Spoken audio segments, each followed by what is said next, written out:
O livro de Amós é escrito no Reino do Norte, chamado de Israel, depois da divisão das 12 tribos de Israel. O Reino do Norte foi o reino que não ficou fiel à casa de Davi como rei. O rei, na época de Amós, era Jeroboão II, um rei que teve muito sucesso militar e financeiro, vamos dizer assim, por causa de como os ricos andavam, por causa do sucesso dos ricos em Israel, mas foi um dos piores reis da história de Israel, porque ele era um idólatra, ele adorava os deuses dos cananeus e ele levou Israel à idolatria. Ele foi um rei injusto, defendia sempre a causa dos ricos, em detrimento aos pobres, que eram sempre negligenciados. O livro de Amós é uma coletânea de algumas visões, de poemas e de sermões de um profeta chamado por Deus enquanto fazia uma outra função. O profeta Amós deixa muito claro que o grande chamado que Deus havia feito para Israel significava que Israel tinha também uma grande responsabilidade. E o descumprimento dessa grande responsabilidade traria também grandes consequências. Amós também expõe a hipocrisia religiosa de Israel, dizendo que Deus odeia o culto de Israel prestado naquele contexto. Imagina se Deus chega a esse ponto conosco, dizendo que odeia o nosso culto. Deus vai dizer por meio de Amós que um verdadeiro relacionamento com Ele transforma o relacionamento entre as pessoas. Então Amós vai colocar diante do povo de Deus um conceito de justiça que descreve a justiça, dizendo que justiça é justamente, pode ser encontrada nas ações que corrigem a injustiça. Adorar deuses falsos sempre leva, no livro de Amós, à injustiça, porque esses deuses não exigem que seus adoradores ajam com justiça, como faz o Deus de Israel.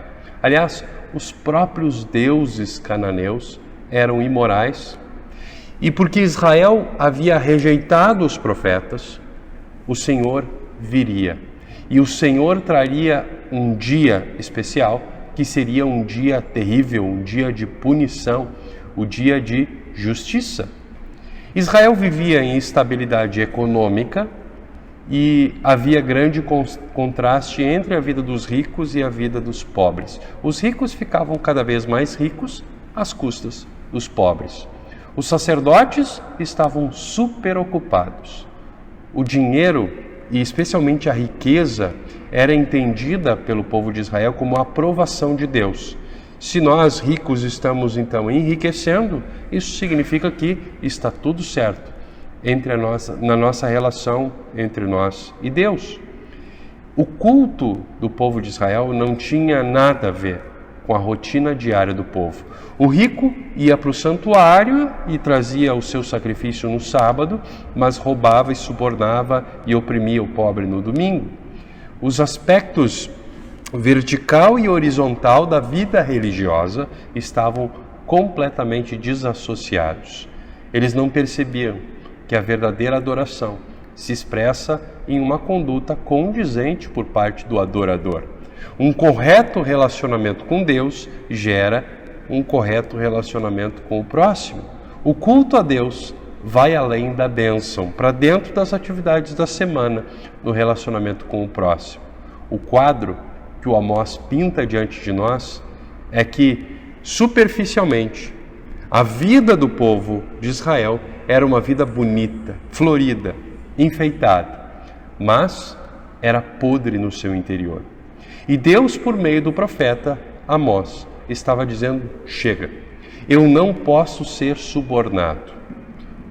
Muitas coisas mudaram desde o tempo de Amós, muitas permanecem iguais. Deus e a vontade de Deus para o relacionamento entre Ele e o seu povo permanecem a mesma. Deus continua sendo o mesmo e Ele continua querendo que o nosso relacionamento com Ele seja um relacionamento dedicado e um relacionamento baseado na sua vontade, vontade que Ele revela na sua palavra. A mesma mensagem que Deus envia a Amós para que ele pregasse a Israel 700 anos antes de Cristo, é verdade também para você e para mim no século 21. Deus continua chamando, Deus continua ansioso por uma mudança. Deus continua querendo que o seu povo olhe para si mesmo e se arrependa dos seus pecados e mude. Nos nossos dias, como nos dias de Amós, o povo de Deus precisa mudar. Continuar onde nós estamos, no nosso pecado, não resolve nosso problema e vai nos trazer a perdição e a condenação. No tempo de Amós, vidas pecaminosas precisaram mudar. E aí então, e é por isso que Deus traz a visão do prumo por meio de Amós. Deus deu a Amós essa visão, mostrando o próprio Deus de pé de um lado de uma parede com um prumo na mão. Para que serve um prumo? Ele serve como medida que testa se algo está dentro do padrão ou não. E quais são os resultados? Os resultados para o povo de Israel não são bons. O povo de Deus não está alinhado com a vontade de Deus, apesar da aparência. Apesar de que o povo pensava que estava tudo certo. Em nossos dias, vidas pecaminosas continuam precisando mudar. Essa continua sendo uma necessidade.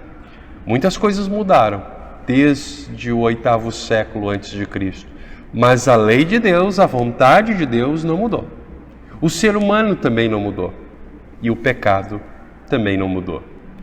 Por isso Deus usa com você e comigo o mesmo prumo que usou com Israel. E um bom exemplo disso é quando a gente olha, por exemplo, para os 10 mandamentos. Deus revela a sua vontade nos mandamentos. Os mandamentos nos mostram que você e eu, sem dúvida, estamos fora do prumo. Pensa, por exemplo, na sua falta de dedicação a Deus, no mau uso do nome de Deus, no desrespeito às autoridades, na sua cobiça. Isso se aplica a você e a mim, e a cada pessoa deste mundo, e a consequência permanece, como aconteceu com Israel. Ainda hoje, como nos dias de Amós, recusar a mudança trará consequência. Se nós permanecermos no nosso pecado, seremos destruídos, seremos condenados eternamente a um sofrimento. Nos tempos de Amós, Deus disse que iria punir todos aqueles que se recusassem a deixar para trás os seus pecados. Amós proclamou o julgamento de Deus como resultado dos pecados do seu povo. Ele deixou muito claro que o pecado, ser acusado pelo prumo de Deus, tem consequências terríveis. E essas consequências não são temporais, não terminam com o tempo, elas são eternas. Por isso, que bom que Deus nos avisa por meio da sua palavra. Amós fez esse anúncio numa cidade chamada Betel, que era uma cidade em que o reino de Israel tinha construído o seu principal templo. Esse templo, esse lugar, essa cidade, deveria ser o local onde o povo e os sacerdotes entenderiam exatamente o que o profeta de Deus estava dizendo. Era como alguém trazendo o recado de Deus para a igreja hoje. Ainda hoje, Deus continua punindo aqueles que se recusam a mudar suas vidas pecaminosas. Ainda hoje, como nos dias de Amós, muitos vão continuar rejeitando o chamado de Deus à mudança, como acontece com o sacerdote Amazias e com o rei Jeroboão II. Para voltar até Judá, como Amazias ordena que o profeta Amós faça, o profeta teria que parar de profetizar o que o Deus estava mandando ele profetizar ali em Betel. O profeta não ouve Amazias. O sacerdote pensa que podia evitar as consequências do pecado simplesmente fazendo com que o profeta Amós parasse de profetizar em Betel. Só que isso não ajuda em nada. Calar o profeta, o mensageiro de Deus, não nos ajuda no nosso pecado. Hoje, muitos ainda continuam rejeitando o chamado de Deus à mudança, ao arrependimento.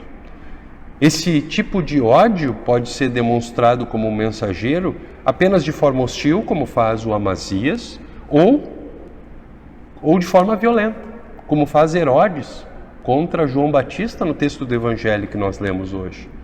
Mas ainda hoje, tanto quanto nos dias de Amós, uma mudança no coração do ser humano muda tudo. No tempo de Amós, uma mudança no coração do povo e de cada cidadão do povo podia fazer com que a condenação de Deus se transformasse em perdão. Amós explica que não era a ideia de Deus destruir o povo, e que não tinha sido ideia sua, de Amós, vir até Betel para chamar o povo ao arrependimento. Amós havia vivido a sua vida como pastor, cuidando de rebanhos e cuidando de figueiras. No versículo 14 ele vai dizer: eu não sou um profeta por profissão, eu sou um pastor que cuida de rebanhos. No entanto, desde que Deus chama Amós para profetizar, não dá mais para dizer que ele não é profeta. Amazias dá a entender que profetizar era apenas uma profissão. Faça a sua função, agora que você já fez a sua função, pode voltar para ajudar. E Amós responde que aquilo que ele estava proclamando, ele estava fazendo porque Deus havia ordenado. Ele não era a fonte de mensagem nenhuma, ele era apenas um meio. Ele estava proclamando não uma mensagem que ele queria proclamar, mas a mensagem que Deus havia ordenado que ele proclamasse. No entanto, Deus chama Amós a largar suas funções e a profetizar no reino de Israel. Por quê? Uma vocação é algo que Deus chamou você para fazer. Você é filho ou filha, você é irmão ou irmã, você é estudante, porque Deus colocou você nessa função, porque Deus chamou você para cumprir essa função. E Deus precisa que você seja o melhor filho, a melhor filha, o melhor irmão ou irmã, o melhor estudante que você puder ser. Porque é isso que os cristãos fazem.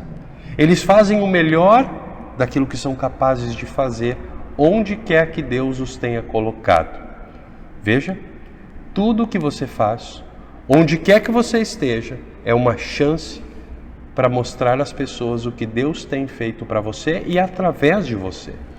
Deus fez de você seu povo, enviando o seu Filho para morrer na cruz, para perdoar os seus pecados. Por isso, você é um filho de Deus e você agora é um representante de Deus. É possível que Deus dê a você também uma vocação diferente. Você pode se tornar um marido, ou uma esposa, um fazendeiro, ou um policial, ou um piloto de avião, ou talvez um pastor, ou um diácono, alguém que serve na igreja, uma liderança na igreja. Mas veja, o que quer que você faça, você deve fazer da melhor forma possível, da maneira mais dedicada possível, conhecendo o Deus que colocou você ali. E Ele estará com você, enquanto você serve os outros, fazendo tudo aquilo que você fizer. O Senhor não deseja punir o seu povo, o Senhor não deseja condenar ninguém, não quer que ninguém vá para o inferno. Por isso Deus envia o profeta Amós para declarar o julgamento de todo o povo de Israel, que teria que mudar o seu coração e se converter dos seus pecados de volta para Deus, em fé, para que isso não acontecesse. E Deus promete perdoar o seu povo. Deus promete perdoar você. Deus é aquele que reconstrói, que reergue o seu povo do nada, que estava desviado, povo que estava torto por não seguir mais os ensinamentos da palavra de Deus. Ainda hoje, uma mudança de coração continua fazendo com que a condenação de Deus se torne perdão para você. E é isso que Ele quer para a sua vida.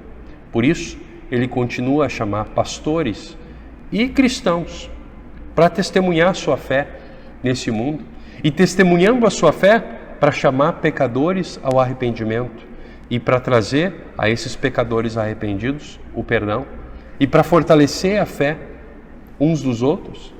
Apenas quando você, como o povo de Israel, recusar a admitir que é pequeno diante de Deus que a condenação de Deus se torna final e fatal.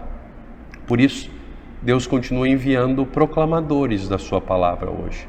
Pessoas que continuam se alegrando quando um pecador se arrepende, de modo que podem também proclamar a ele: Deus perdoou todos os teus pecados por causa de Cristo.